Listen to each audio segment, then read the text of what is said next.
Cancer, unfortunately, very prevalent in the extended family. So I knew a bit about it. I had been unwell for quite some time. What brought matters to a head was I discovered very early one morning a lump on my right leg. A scan on that revealed cancer. Obviously I was shocked, even though I did suspect I might have it. Early on I couldn't even mention the word cancer. I found it very, very difficult to talk to people initially about cancer. Later on I would have surgery, later on a second diagnosis of cancer. But as time went on, and I did hear of other people who had talked very openly about a cancer diagnosis. I read a lot of stuff about it, not least indeed in the Irish Times Health supplement. And this prompted me to open up myself and talk about the fact that I had cancer.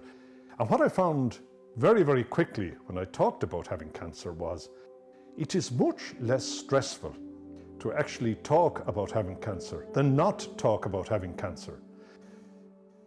I've been through radiotherapy. I had surgery for the first cancer I had, which was a tumour in my right leg. Then I felt I was home and dry, so to speak. That was all quite successful. Came home to recover. Felt very unwell, but I put it down to the treatment and the surgery and the aftermath of all of that. Went for some fairly routine blood tests.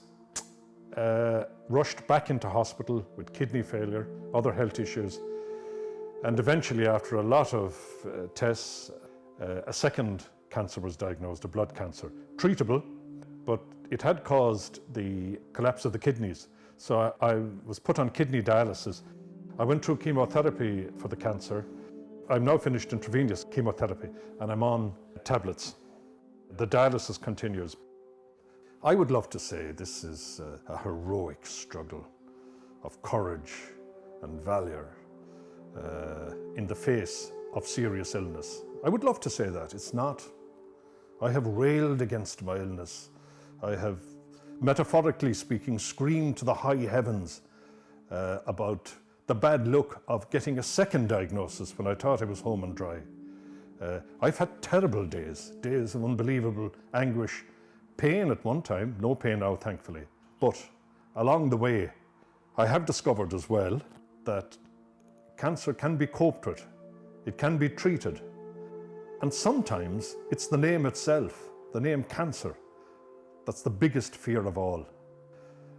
There's no room for self-pity when you see what I've seen as a cancer patient, people much younger than you, in a much worse condition.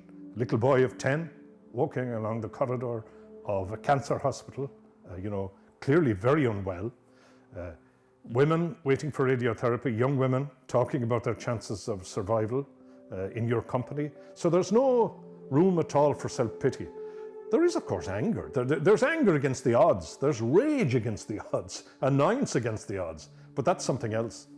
I continue with dialysis 3 times a week, go for tests and checkups. I'm on medication and all that. A lot of the time it's unpleasant. There are good days and bad days, sometimes not great days. I would like to think, though, that I've matured quite a bit in terms of coming to terms with the illness and how it can be treated and how it can be talked about. And that's not a bad achievement for a Kerry man of a certain age.